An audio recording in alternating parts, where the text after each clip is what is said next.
छाँव में, हो, पलकों की छाँव में।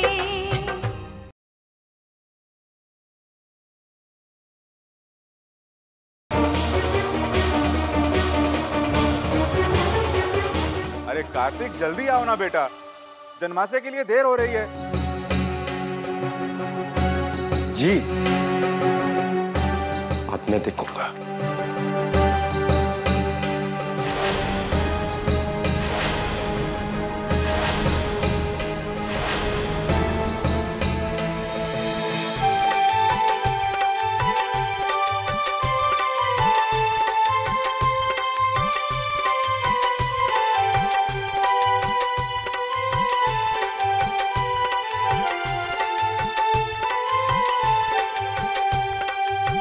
इस बार हम 21,000 से कम नहीं लेंगे। क्या?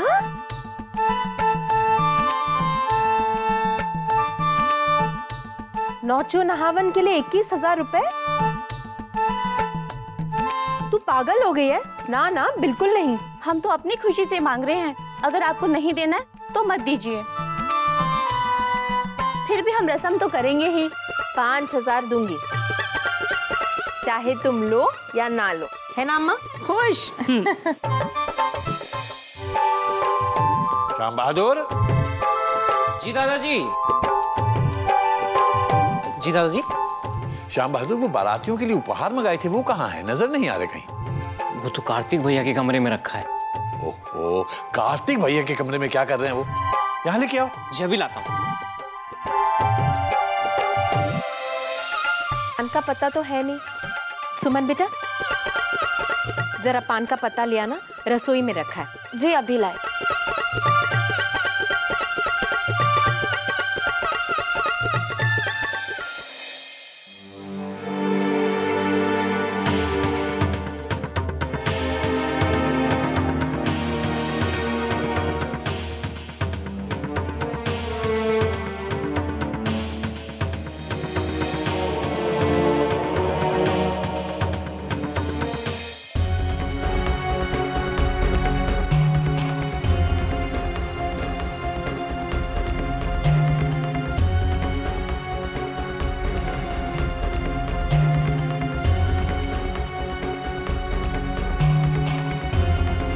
बस इतना ही है दादाजी।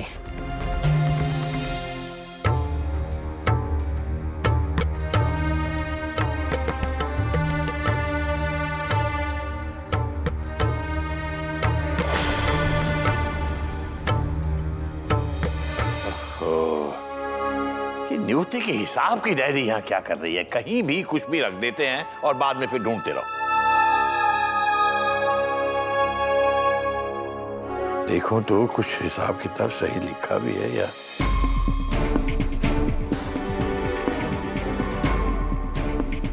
अरे पहचाने? ये है हमारी सबसे शरारती बच्चा पार्टी। आपने कैसे जाना नाना जी? बस जान लिया, तुम लोगों को आते आते हमने सूंघ लिया।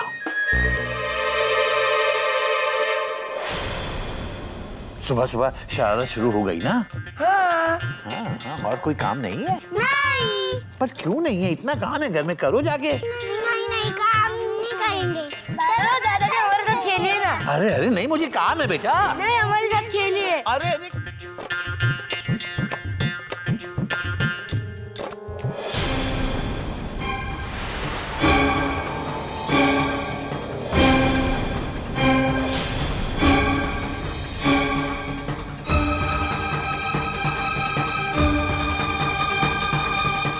भगवान, कहीं डायरी दादाजी के हाथ लग गई तो?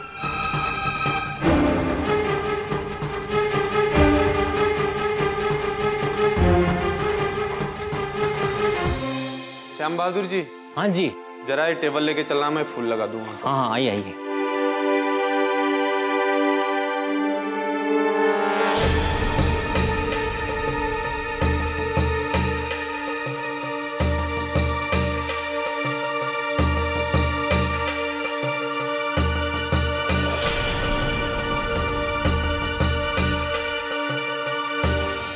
कंचन, बेटा वो वर का पानी ले आना, वहाँ भगवान के पास रखा है। जी मम्मी।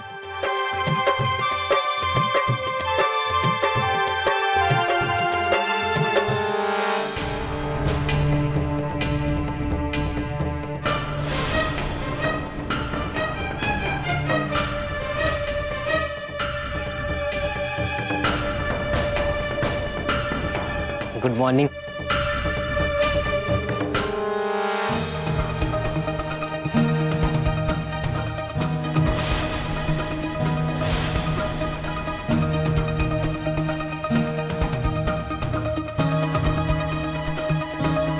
अरे वो टेबल कहाँ गया?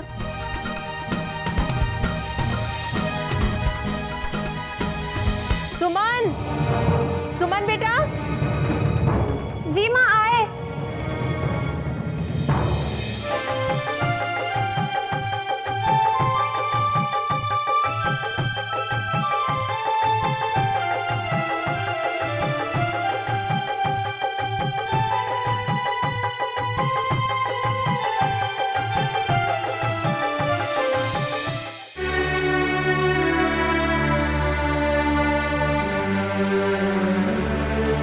बहुत देर लगा दी बेटा, दे दो।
ओह, सुमन की डायरी।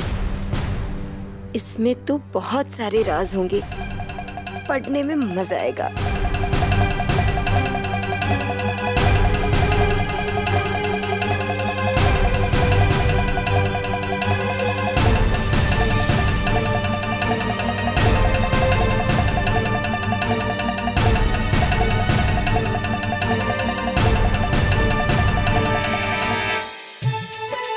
अब रस्म पूरी हो गई है।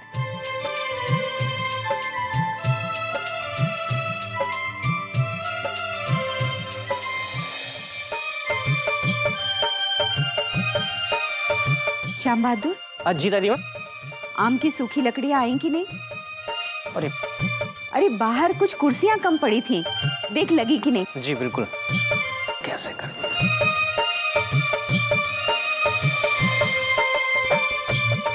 अरे तुम सब लोग आ गए जनमासे से?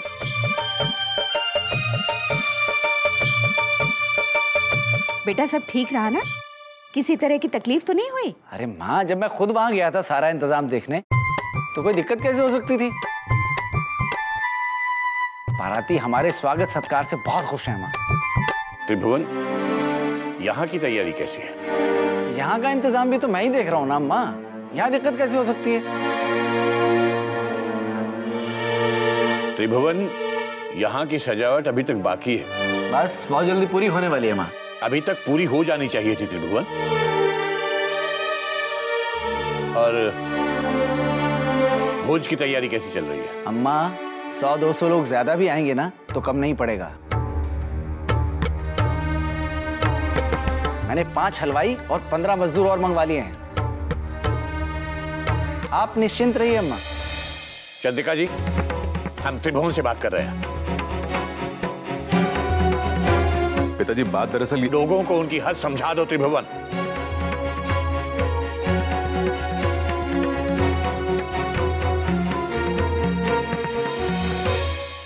देवेंद्र, तुझसे भी ना चुप नहीं रहा जाता।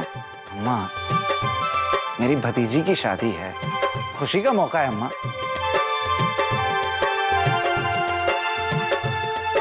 चलो तुम लोग आराम करो। हाँ जी। बहू जरा आओ मेरे साथ। आ जाओ।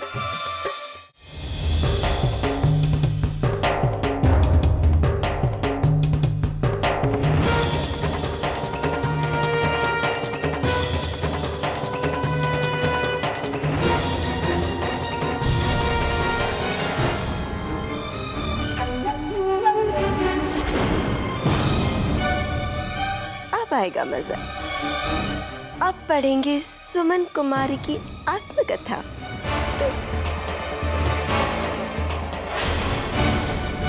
देखते हैं क्या लिखा है। पहला पन्ना। हॉस्टल का आज पहला दिन। ऐसे लग रहा है जैसे मैं एक नई दुनिया में आ गई हूँ। एक ऐसी दुनिया जो मैंने सपने में भी नहीं सोची थी।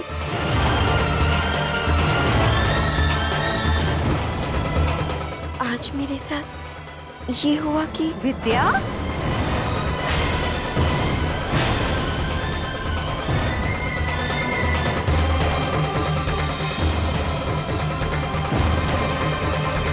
अरे वहां पर इतना काम पड़ा हुआ है और तू यहाँ आराम से बैठ के किताब पढ़ रही है और 9 छू नहावन की रस्म अधूरी छोड़ के आ गई बिना नेक दिए। उफ़ो अम्मा, इस घर में ना मेरे बिना तो कोई काम होता ही नहीं है ना। अरे बिटिया, तू पिंकी की बुआ है, तेरे बगैर कोई भी रस्म कैसे पूरी हो सकती है? और रस्म पूरी होने के बाद तुझे नेक भी तो मिलता है ना, है ना? चल आप चलिए ना, मैं पैसे लेकर आती हूँ। जल्दी आना। हाँ अभी आई। पैसे लाना मत भूलना।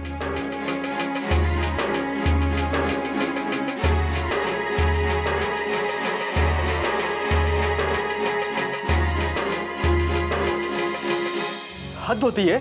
शाम को बारात दरवाजे पर लगने वाली है और आप कह रहे हैं मिठाई बन रही है। क्या बारात जाने के बाद मिठाई भेजेंगे? हाँ जल्दी भेजिए।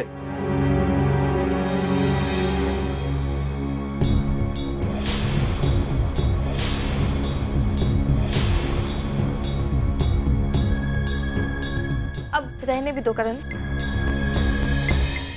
बहुत हो गया तुम्हारा ये गुस्सा।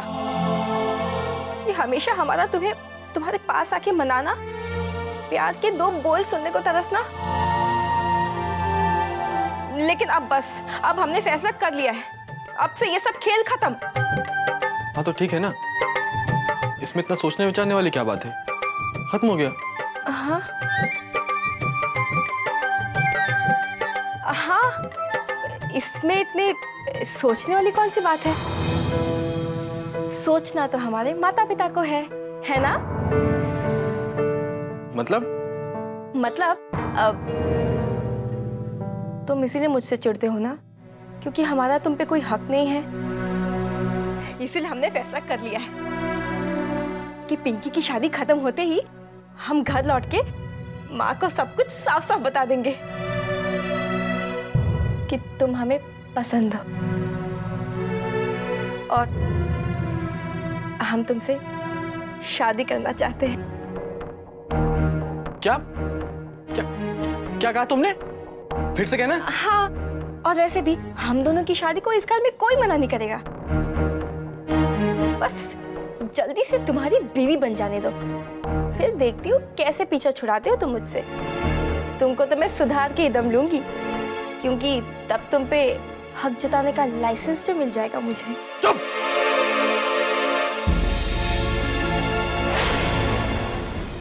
देख रहा हूं दिन ब दिन तुम्हारे सपने बढ़ते ही जा रहे हैं, लेकिन एक बात सुन लो श्यामली, सपने कभी हकीकत नहीं बनते। इस जन्म में तो क्या, अगले 100 जन्मों तक तुम मुझे नहीं पा पाओगी।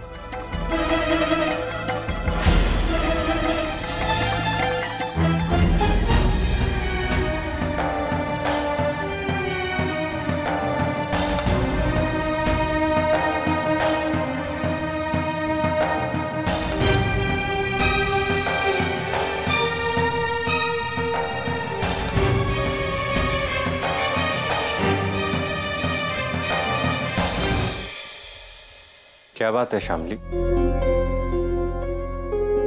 कुछ नहीं भैया। रुको।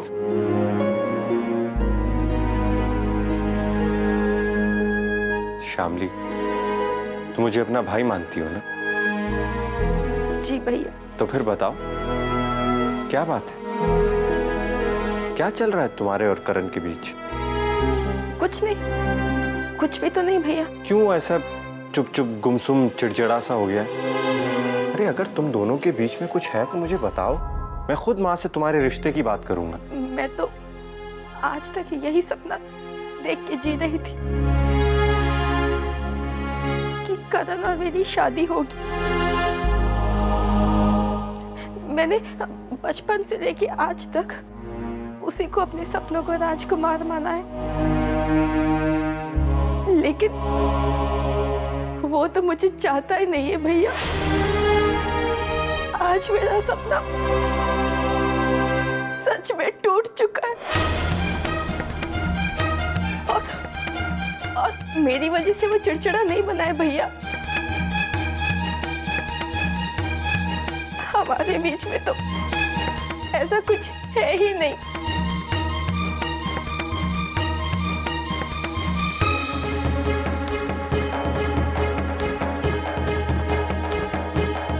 फिर वो कौन है जिसकी वजह से करण की ये हालत हुई है?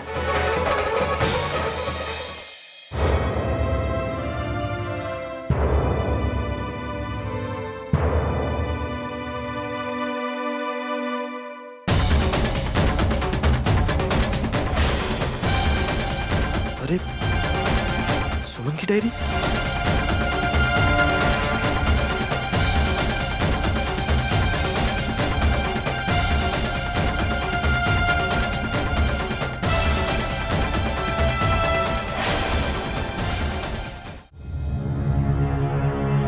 क्या? अरे अरे न्योते का डायरी लेके कहाँ जा रहे हैं आप? न्योते का डायरी?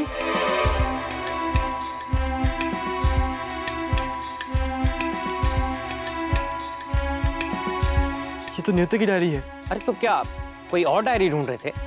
बिल्कुल ऐसे ही एक डायरी है, सुमन के कमरे में थी। याद है कल जब तुम मुझे सुमन के कमरे में बुलाने आए थे, उस वक्त वो डायरी वहीं थी, फिर पता नहीं कहाँ गायब हो गई। हाँ, याद आया, आप सुमन दीदी के कमरे में कुछ ढूंढ रहे थे, वही डायरी थी ना?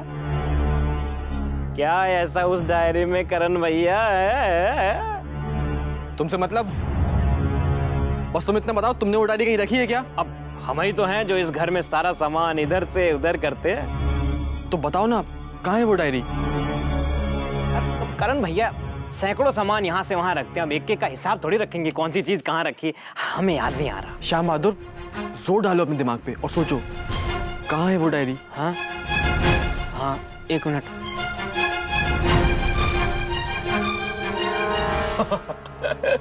और अगर दिमाग पे जोर डालना हमको आता तो कचहरी में बाबू नहीं होते क्या है? देखिए फिर भी हम आपके लिए अपने दिमाग पे जोर जरूर डालेंगे और याद आएगा तो हम जरूर बता देंगे। और सुन, अगर डायरी मिल जाए तो सिर्फ बताने नहीं आना, डायरी लेकर आना, समझे? हाँ हाँ हाँ, अब हमें बहुत काम पड़ा है, अब जाने भी दीजिए ना। ये लो और जाओ यहाँ से।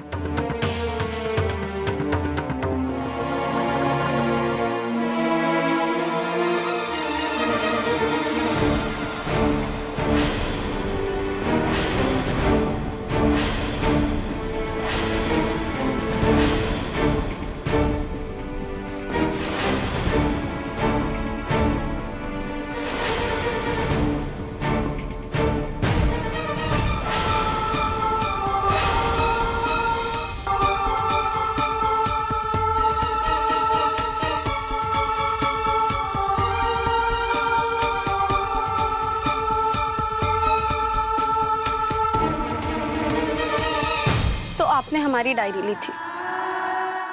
इतना भी नहीं जानते आप कि किसी की पर्सनल चीज को उसकी इजाजत के बिना हाथ नहीं लगाना चाहिए। जब बार बार आपसे पूछने के बाद मुझे कोई जवाब नहीं मिला तो मुझे लगा शायद आपकी डायरी में वो जवाब मिल जाए।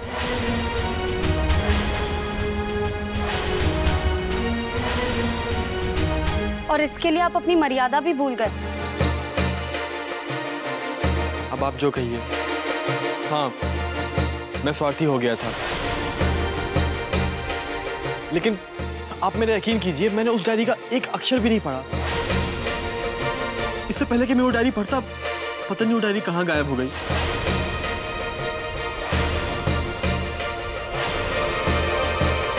और सच में मैं बहुत शर्मिंदा हूं कि मेरी वजह से आपको दुख हो रहा है। मुझे माफ कर दीजिए, मैं बहुत शर्मिंदा हूं।